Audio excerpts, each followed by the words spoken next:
What's up, everyone? It's Roger and James here from the What's on Disney Plus podcast. In this episode, we're going to be talking about all the news from the last week regarding Disney Plus, which is mainly about Star Wars at the moment. And then in our kind of feature topic, we're really going to be diving deep into Europe and the issues there for Disney Plus and some of the things that's going to be going on there. So first off, James, let's jump into the news. Really, there wasn't a huge amount, not really as you'd expect over the new year. I wasn't expecting a large quantity. But according to an article on Entertainment Weekly, they kind of confirmed that Star Wars The Mandalorian is coming out this year.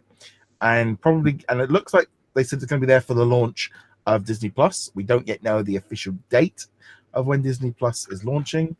And they also put the Star Wars The Clone Wars season 7 in on that as well as coming in, which doesn't surprise me because they announced that back at last year.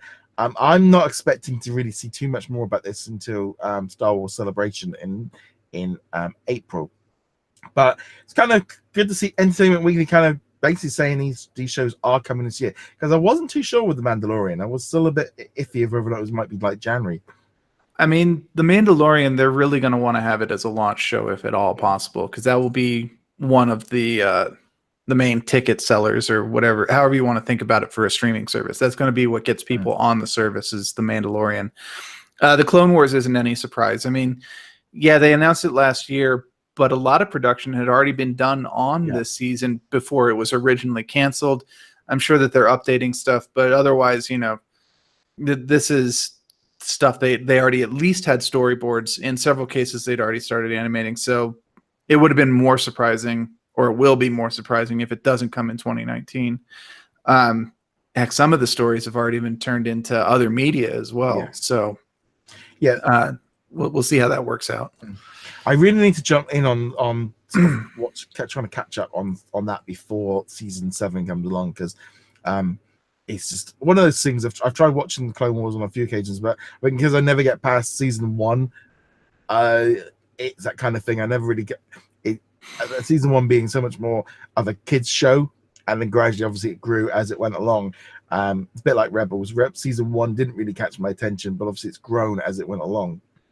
Right. And I mean, Clone Wars, they kind of found a rhythm where they would do a kid arc and then an adult arc and then like a one-off episode and then a kid arc. And then that happened in like season 2 or 3, but it definitely got much grittier as it got towards the end and they started dealing with Order 66 and all that stuff. So definitely looking forward to seeing it, even though we do know most of what's going to happen in season 7 already, simply from stuff that they released when they didn't think they were going to have a season 7. So, but also, I was going to say, also having all of those movies on, all those series on as a back catalog is another good selling point. It was one of the good things of why I picked up Disney Life, was the fact I can watch it rather than watching DVDs, etc. I've been slowly making my way through them, but it's definitely good to see them coming in.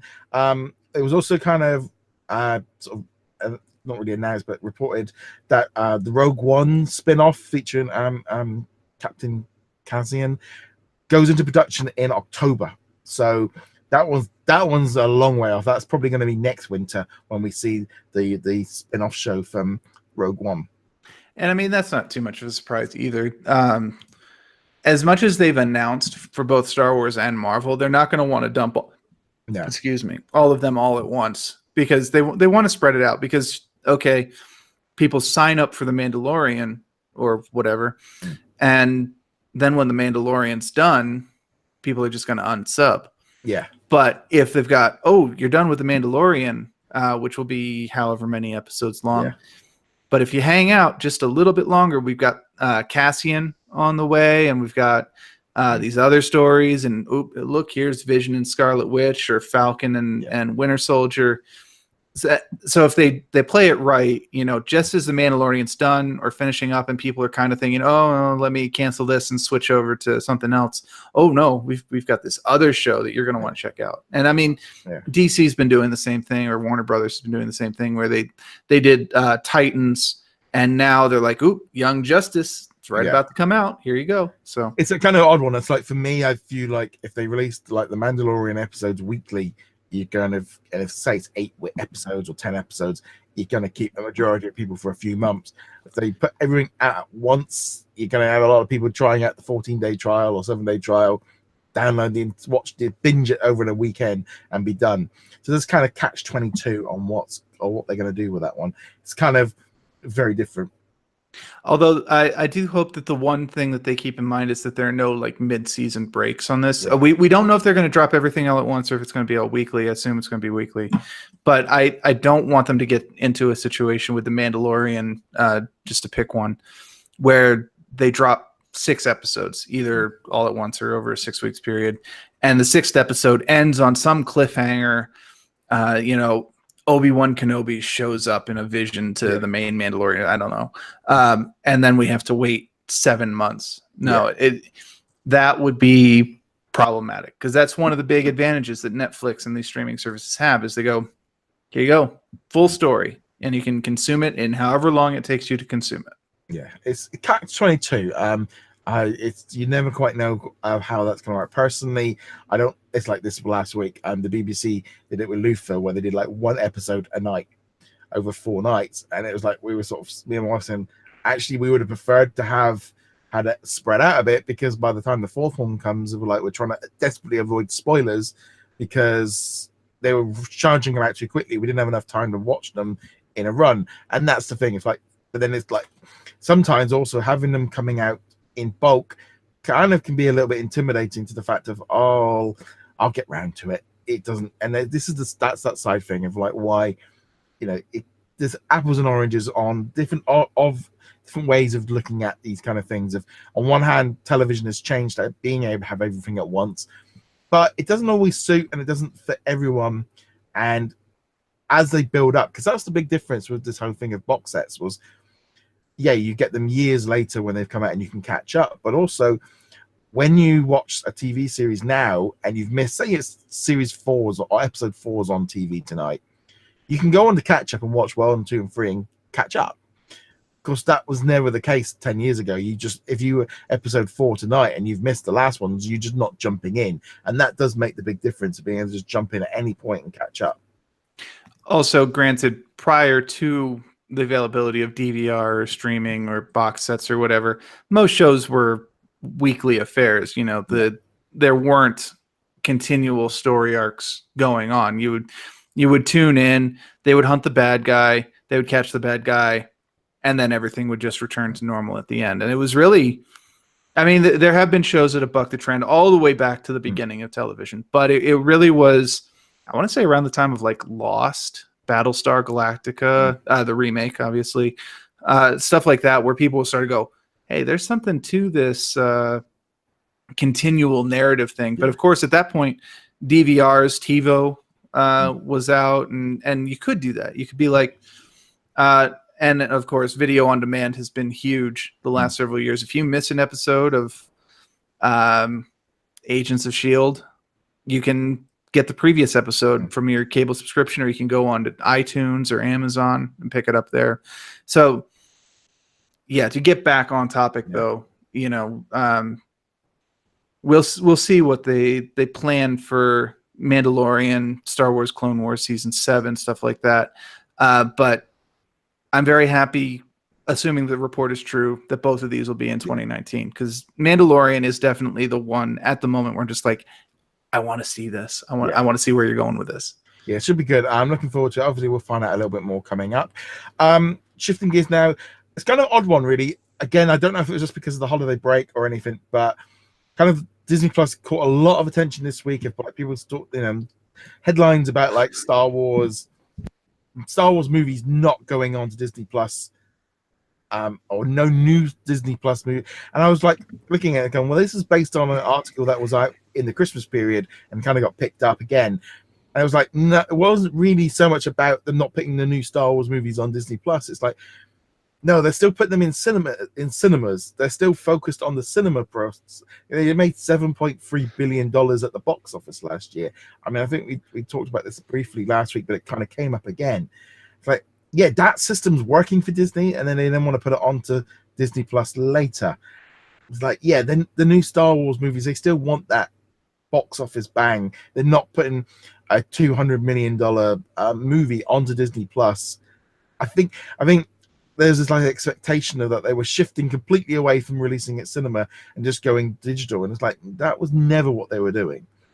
Yeah, and I think that's mostly just people misunderstanding what's going Yeah. on. But yeah, when you get down to it, Rebels and Resistance and Mandalorian and Winter Soldier and all these shows, they're the sideshow. The real money for Disney, as long as they're keep the quality in check, and you can argue whether the Star Wars quality has been up so far, but as long as they keep that, the movies are the main product. Endgame and Star Wars Episode 9 and whatever the next anthology one and all this stuff. Those are the main focus, and the stuff in the middle is just kind of what they use to keep our attention, to keep us reminded. They're more of like, we have Star Wars. Here's something for Star Wars while you wait for Episode 9 or 10 or 20 or whatever the heck they're going to end up with. Which doesn't mean they're not important, which doesn't mean that they aren't part of the canon, and that we can't hold those shows or movies to higher standards. But yeah, they're definitely the secondary concern, and there's no way that we're going to end up in a couple of years where it's like Star Wars Episode 11 exclusively on Disney Plus. And it's like, no, it's going to be in theaters. Yeah, absolutely. I think it kind of just caught me a bit of like going, okay, this is not new news, but also they put out a press release about the 7.3 billion. It's like that system's working. Kind of was a little bit of clarification, really fun, but because that interview that they put out is like transcripts. We kind of got a little bit more detail, and it was that kind of thing. I think that's kind of where it all kind of blew up from, but not really surprising.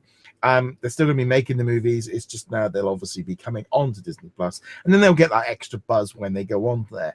I did think it was kind of interesting as well. It kind of gave us a little bit more detail about how they're planning on sort of doing the business side of things, where basically like the new division is going to have to buy the movies off of the old division. So like Disney Plus will have to buy the rights to the Disney movies off of like the studios. They're paying for it because they want to show people coming in where the money's going rather than. And I was just sitting there going, yeah, this is like other corporations. I remember working for British Telecom, and this division had to pay this division for the technical support. Well, it's all part of this. You can put any number on it. It's all being done internally, but they kind of using that as a way of, as in my eyes, of making the budget, the numbers look a bit different. I just thought that was a bit odd that it's like they had to literally come out and say that that's what they're planning on doing. Yeah, I mean, this is all just corporate nonsense, legal mumbo jumbo. So, there's reasons they have to do it. It's not just them being difficult, but yeah, it definitely looks weird on paper. Yeah, it's like taking money from one wallet, put it in the other wallet, going, well, this wallet's better off than this wallet. But nevertheless, another bit of news that kind of caught attention was one of the co-creators of Deadpool.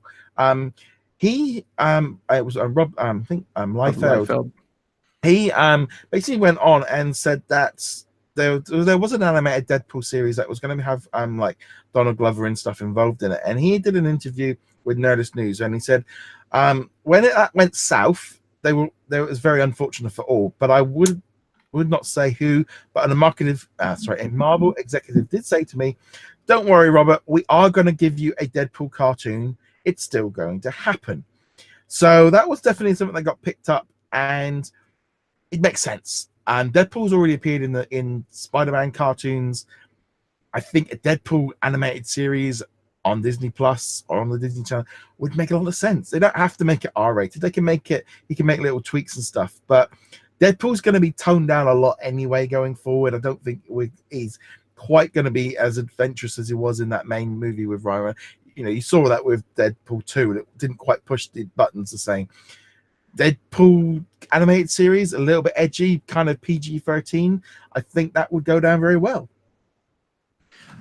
I mean, I could go either way on this. I could definitely see them go with like a PG-13 angle, which would be fine, I think. And again, it would depend on who the creative team, who they got to voice him, etc. It would be great if they could get Glover back. I know he was very interested in the project, and he was very vocal about the fact that he was upset that it originally got canceled. But on the other hand, it would be an interesting signal from Marvel if they did make it R-rated. If they went, you know what, this is an adult-only series. It's Deadpool, and this is where we're just going to let it all hang out. This is, anything goes. The humor is very adult. It's very much following the movies, etc. That would be an interesting way for them to go, at Disney Plus or wherever this ends up at, Hulu or whatever. We know that the appeal of Deadpool to a certain degree was the ultra violence and the just completely black off the wall humor. Yeah. Whether or not they will, but yeah, I could honestly see an argument either way for this. I mean, if they go that way, they'll put it on Hulu, but then of course then that dilutes the Marvel brand. At the minute they're trying to kind of squeeze everything into one place, and maybe just an animated Deadpool series. But then it's that thing of like, you think of how much merchandise they can be able to make from Deadpool because they've not really. This is the big thing of they've been doing stuff with Deadpool, but they've not been able to control the movies as much as they want. Once they've got full control over it, they can really kind of pull and if they're looking at Deadpool going, hey, hold on, he's a good money spinner. They will use him differently. They will, although I think that they'll also look at Once Upon a Deadpool, which was the PG-13 version of Deadpool 2. It didn't do particularly well.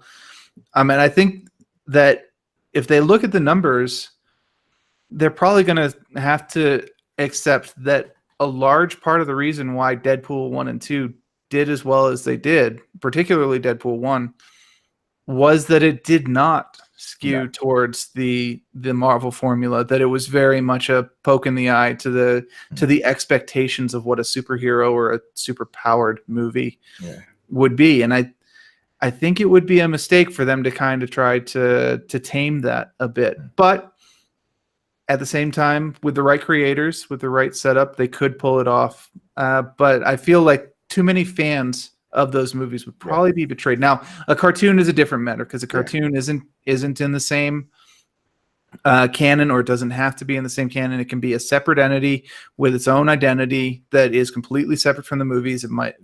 Ryan Reynolds doesn't have to be attached to it or anything like that. And they could probably get away with making that a PG-13 without offending anybody, so long as they go, no, the Ryan Reynolds Deadpool is still rated R. They still have free reign to make fun of whatever the heck they want. Yeah, sure. But I still think it would be an interesting move and a nice little bit of signaling to older fans if they made a Deadpool cartoon that was rated R. Well, I don't even. It's like more. I'm sort of thinking more like like Family Guy and like stuff where it's not really full on edgy, but there is humor and stuff there that's definitely saying it's not The Simpsons kind of thing. Of that could be a way of kind of doing it. But I remember when The Simpsons were the edgy show on television. Yeah, well, that's kind of I think then South Park and Family Guy. Park, I mean all that kind of stuff. But change it. But I mean, those shows, South Park in particular, do show what you can get away with it, although it's not PG-13 anymore. It's pretty much flat out R, but they do show what you can get away with at a PG-13 level, and Deadpool as a cartoon could absolutely get away with a PG-13 rating. Yeah. So nevertheless, let's we're gonna jump on from the news now and kind of jump into what's going on over in Europe, because there's been a number of different reports and stuff recently, and obviously there's a large number of people here in Europe that want to watch Disney Plus, and there's actually more Europeans. There's more people in Europe than there are in the North America. So it's a big market. There's a lot of stuff coming in, and therefore the big thing with Europe is it's a little bit more fragmented. We've got different languages, we've got different cultures, we've got different ways of looking at it. So Disney have very much stated that Disney Plus will launch in the United States in late 2019. There was an interview with Kevin Mayer just before Christmas where he said that it's going to be launching a little bit later. They have to create exclusive content for France because it was a French one. There was also another article, I think, in Spain of something similar. And the reason for this is in Europe, or in the European Union, that they've brought in a rule. It's in place, but it can take a couple of years before companies have to do anything with it. Is that in order to run in the European Union, they have to have 30% of the content created in Europe.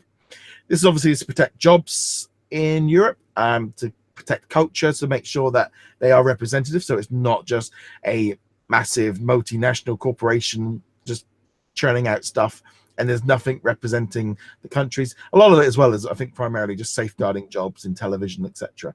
So there is a bit of a gold rush going on right now with Netflix, Amazon, and Disney buying up television companies, buying up studios, buying up talent, or buying licenses and stuff of European content because it comes into it.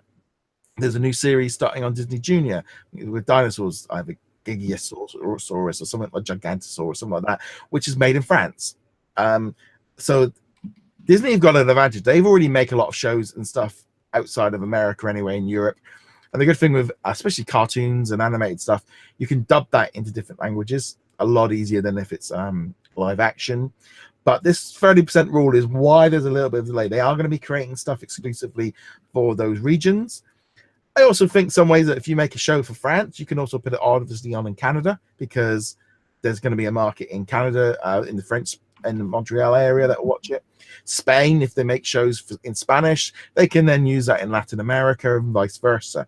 So there are advantages, things like Swedish and, things like that might be a little bit more tricky, but, the main ones, Italy, Germany, etc., they're going to be looking into all of that.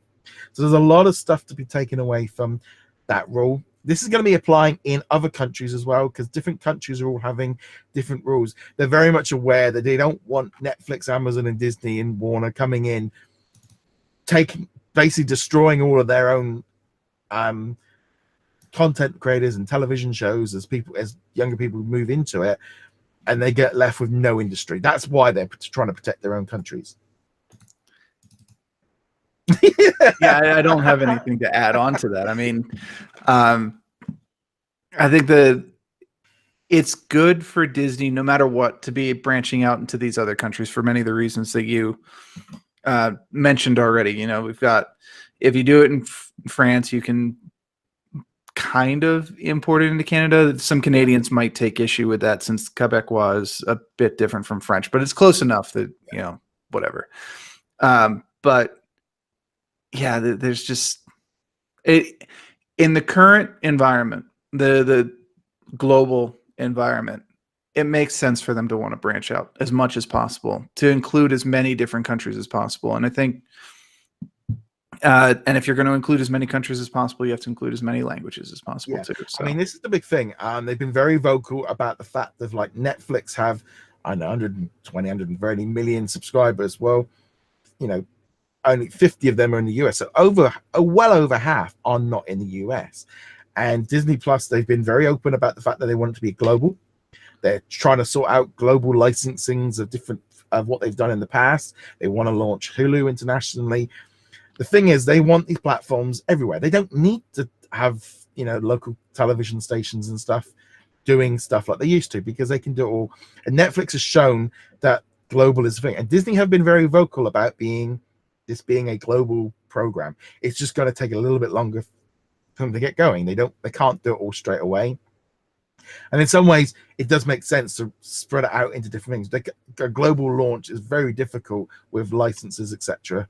So it's very tricky to do. But Netflix has shown, like we're saying, you mentioned earlier about that Titan show. That's on Netflix here in the UK, because different licenses, they've decided not to launch the DC version.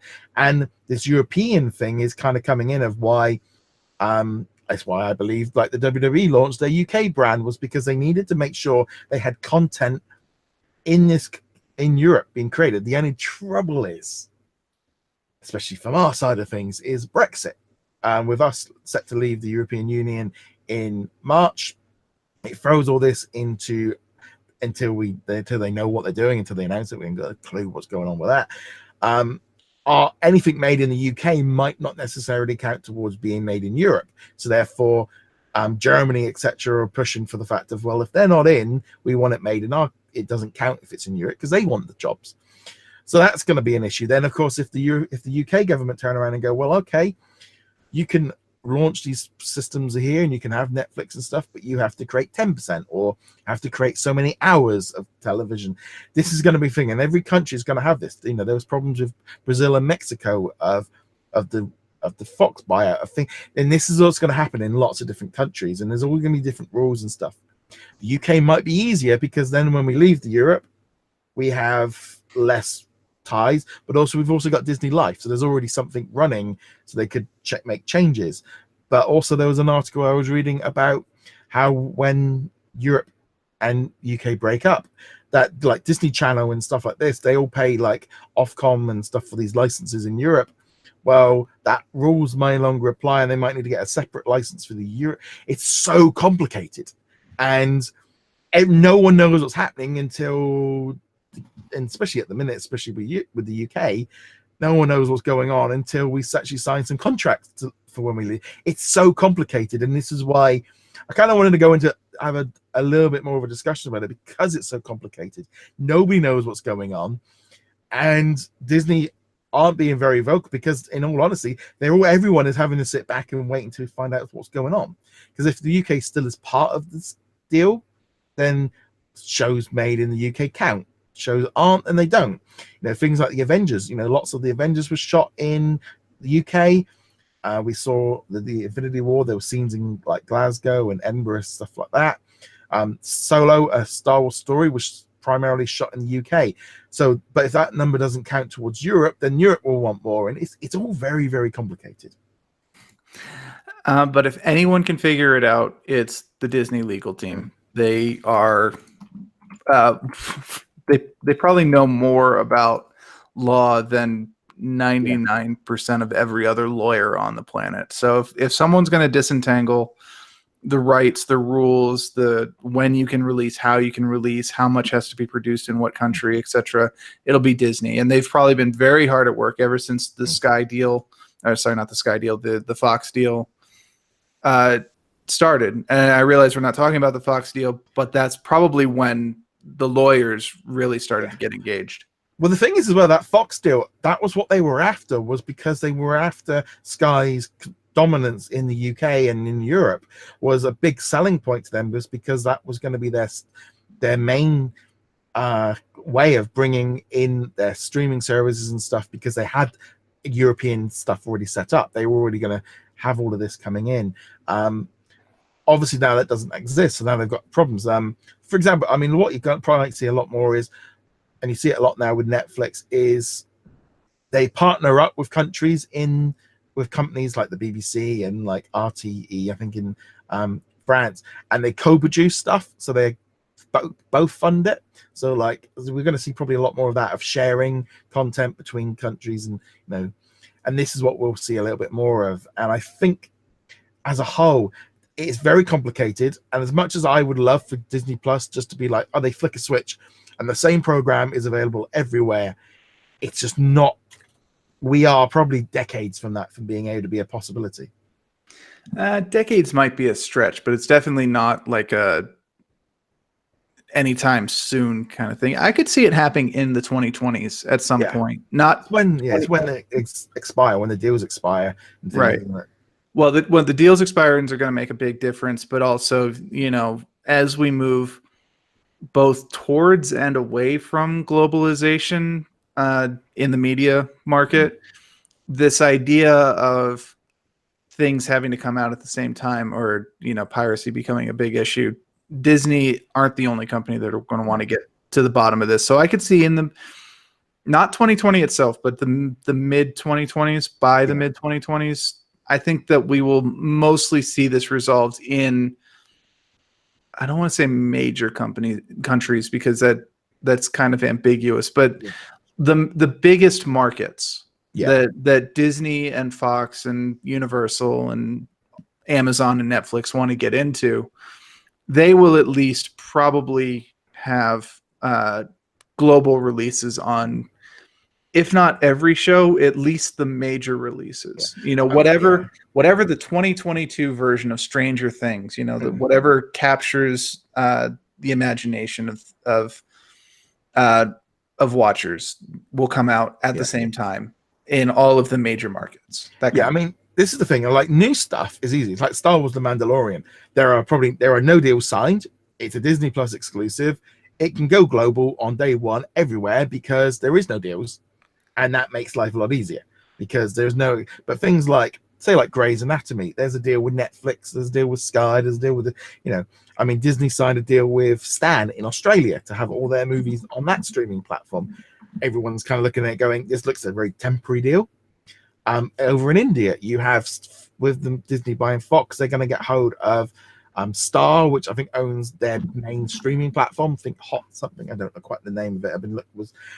But they, like Netflix, aren't able to get very into India because like Fox have got such a big control, and there's all these different countries. You've got China. DisneyLife got shut down in China because of rules of the like content and stuff.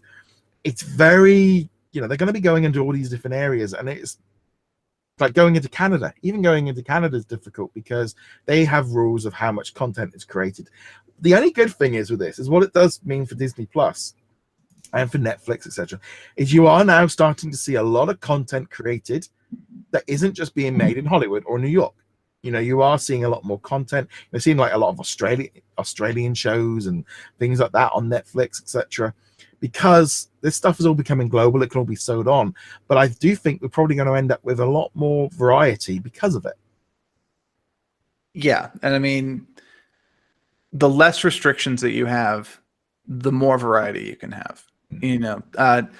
Because the way the restrictions work now, you have to work harder to get them into other markets. So it's only worth it for specific items and stuff like that. But by making it easier, by making it less restrictive, by making, just opening up the market, they can go, here are the major releases, but here's some smaller releases too, and they're available to everybody. And that is better for all of us, because sometimes you don't want to watch the Game of Thrones epic 7-8 season thing. You don't want to be like, I am committing to an 150 episode run of something. Somebody's just like, I just want to watch a very quick, like the Dragon Prince. It's only 9 episodes so far. I know it's going to have more, but you're just like, it's 9 episodes, half hour each, not a big commitment.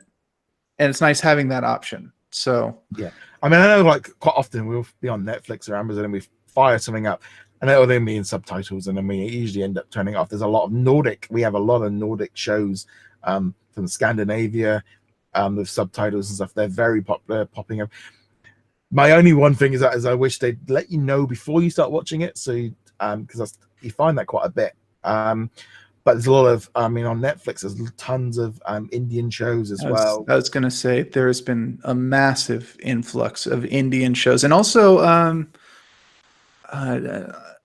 I can't remember, it's either Chinese or South Korean shows popping in. Tons of those shows popping in. But the thing is as well, because now they've got, like, essentially they're buying the rights to it, so it can go everywhere. And it's probably along the lines of, well, we might as well put them out everywhere, because essentially then it's like, you've got people that speak Korean or whatever anywhere in the world can then watch it, and that's great. I mean, if you're living in another country or you speak a different language, you can then watch stuff and that's great. And I think the thing is, with the streaming networks, there's no reason they can't have that. Or you have the option to change the subtitles, or you have the option to change the audio.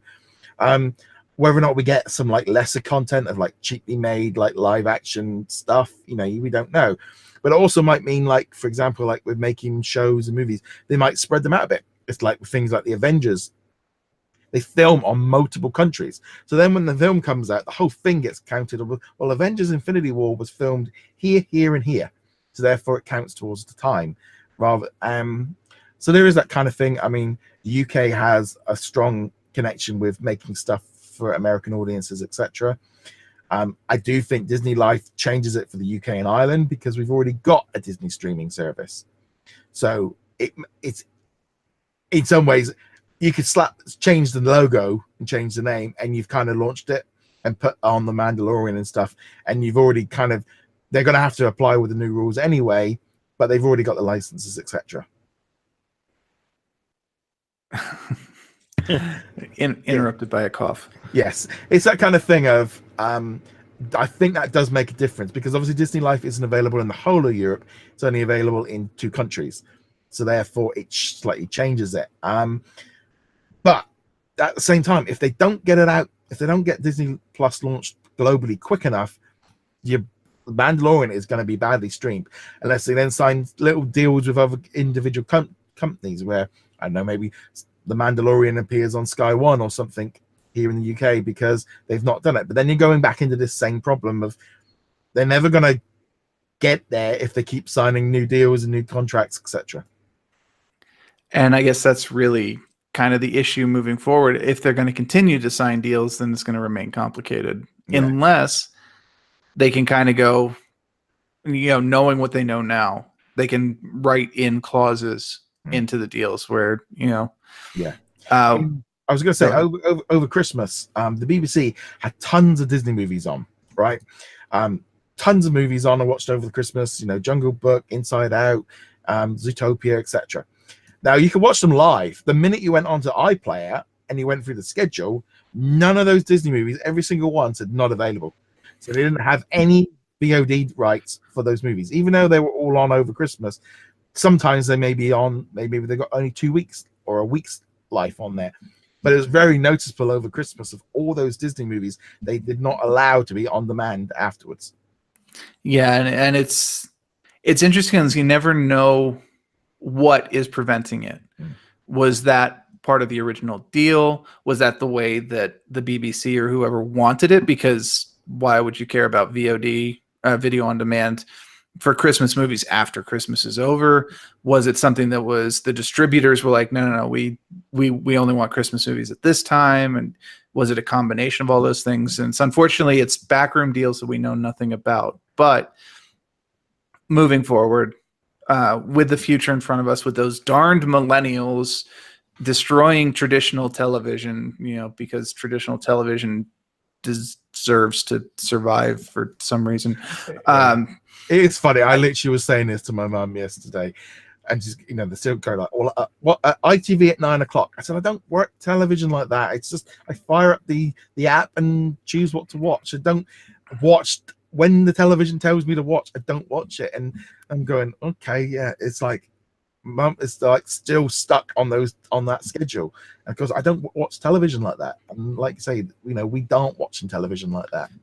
No, and I will say that most of the cable companies, most of the providers, are still relying on that older generation to maintain them. But they are fully aware that I'm going to include you in the millennials, even though I know you're not. But it's that same area where 6 months makes all the difference. I know it does.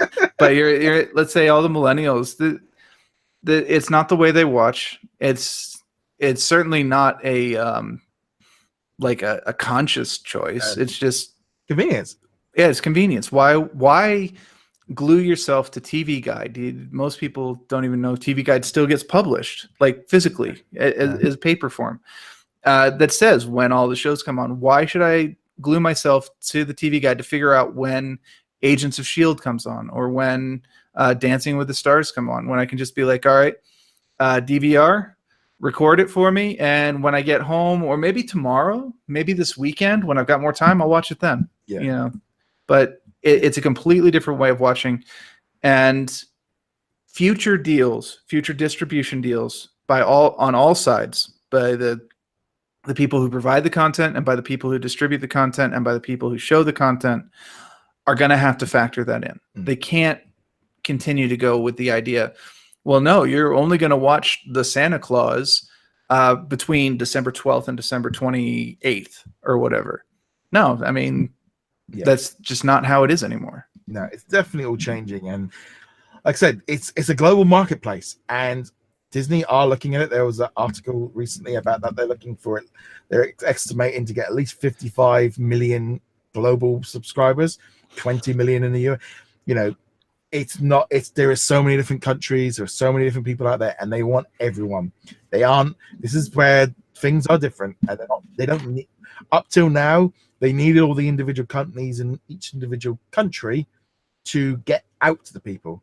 Disney needed Sky to get the Disney Channel out there. Well, they don't need that anymore, and this is where everything's changed. It's just going to take a few years for it to all bubble down, because you're not just having it with Disney, Warner Brothers, and Comcast. They're all doing the same thing, so you are going to see a lot of this, and they're all going to have the same problem, because Warner Brothers and Comcast are all going to want to launch their own ones, and Comcast have it a lot easier in the UK now because they have Now TV and they have Sky. So therefore, that's why they've all been jockeying. But there is Netflix. There was an article the other day, and they're calling it a gold rush in Europe and Australia. And there's money coming in from everywhere, where all the big companies are all buying up studios and buying up talent because they need that. These rules and stuff are making them.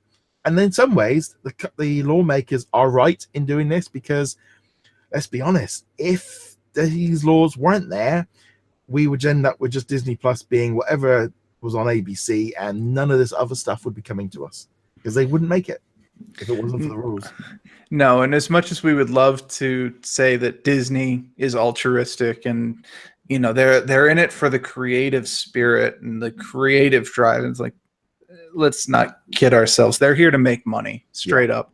And we have seen repeatedly that all of these media companies, not just Disney, but like all of them, top to bottom, given the opportunity, will 100% take advantage of any legal loophole they can to screw over anybody they can to save $1. I mean, the famous case study that I can think of off the top of the hand is just how absolutely taken for a ride New Zealand. Like, I mean, the entire country of New Zealand got taken for a ride by the Hobbit production, those three movies, not the original Lord of the Rings. That was actually fairly positive for the country as far as I know, but the Hobbit, like, they destroyed labor laws. The Actors Guild down there got absolutely devastated, and then the country saw almost no benefit from it until they turned Hobbiton into a little tourist attraction. But even that's it's a very small thing. It's funny though, because I remember when I was visiting New Zealand and I was on a plane and all the tail fins of the planes were all done up with like Lord of the Rings, and Lord of the Rings fever was everywhere. The thing is, you can have movies made there. We had a movie made here, the Mercy with Colin Firth.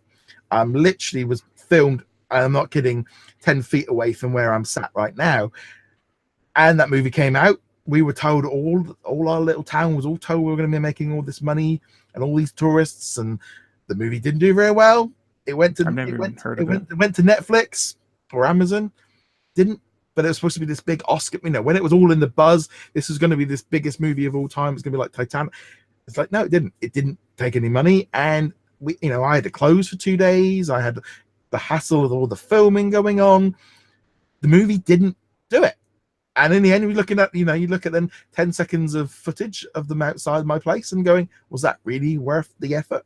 Am I actually, for every person that goes to Hobbiton and all the places like that, some people can make some money off of it, but generally, I think as, countries and places can get taken advantage of because of that. Yeah, I mean, I'm actually remembering the old, very old Simpsons episode where they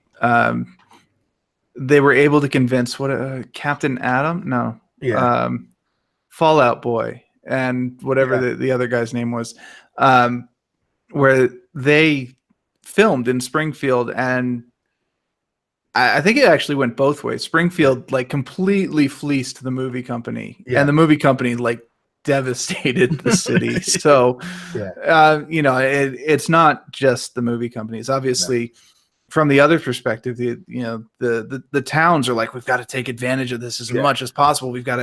This is our chance to shine, and this is our chance to show off and get people to come to our little sleepy hamlet or whatever. And actually, the more you dig into the production side of movies, the more you're like, I don't want to know about any of this. Just show me the movie, because the production side of things are horrific. Yeah, it's definitely been interesting, because there was another movie that was filmed recently, and it is funny watching it all. And the thing is this is where all these rules and stuff come in. Is trying to make sure that these movies that are made in my little town, these little independents, can be made. Because if these rules weren't there and the budget wasn't there, it's protecting them. You could say it's freedom of movement and, you know, it's being controlled, but at the same time, not everything can be created just in Hollywood in the same area. It's, you know, it's the reasons why countries and areas make laws to try and get studios to come in there to employ people. I know, like Atlanta, Georgia, and Toronto. The amount of New York TV series that are filmed in Toronto and Vancouver. Vancouver, I think, is the big one. You know, I've seen like they're going about like New York and going, no, I can see the CN Tower, or I can see the Vancouver, the spiral building in the background. It's because they are cheaper to make, and they've made incentives for them to come. And this is what we're going to see lots more of. I think it's good for us as a consumer to see different locations, different cultures, different ways, and it will give Disney Plus more content, and it will give us varied content. It's not all sunny LA or gritty New York, and that's a good thing. That is, and I right now I'm just picturing Jackie Chan Rumble in the Bronx, which is supposed to take place in the Bronx. He's on the roof. It's a very, you know, passionate moment in the scene, and in the background are the hills of the Bronx, and you're like, wait a second. It was shot in Vancouver, and it's very clearly a Canadian mountain range in the background. You're like, yeah, I don't think that's in New York. Yeah, I definitely, having visited Toronto and Vancouver, it is that kind of funny thing of I do notice it a lot more, because you know this, like if you've never been there, it can just blend in. But it is just this kind of weird thing. It's like there's this Norman Wisdom old 60s movie, right? There's a scene where a car comes running down the hill on the road, literally just behind me here, and goes across the thing. And well, in the movie they show that, but actually he ends up coming out at the end of the hill about 2 miles down the road. And there's just things like that, which when you know it, these things don't actually. It's like in New York. New York could probably find it all the time with things of where things don't line up right. But yeah, it's just one of those things of just production is very strange. Was it The Walking Dead? One of the seasons there was supposed to take place in like Alexandria, Virginia, or something like that. Yeah, it's not. It's not even close to Alexandria, Virginia. But on the other hand, you see stuff like National Treasure, which does take place in Washington, D.C. I'm like, I know that place. I know that place. They went right down that road. Right. I got to be honest. This is where I become a British person in Washington. I was in Washington, D.C. years ago, and it was like, I want to go see the State of Independence. Why? I saw it on National Treasure. I mean, when we went in there, I go, oh yeah, this is what they did. This, like, for me, it was like, oh yeah, they did this. And it's like that movie would taught me more about American history. And the only reason I went into that building was because I'd seen it on a Disney movie. I think that as a British citizen, you're a traitor for going into the American History Museum, which is where the Declaration of Independence, and then of course the flag from 1812, which was the inspiration for our Star Spangled Banner, which was a stolen drinking song from the British Navy as well. So yeah, I think you're a traitor. Sorry.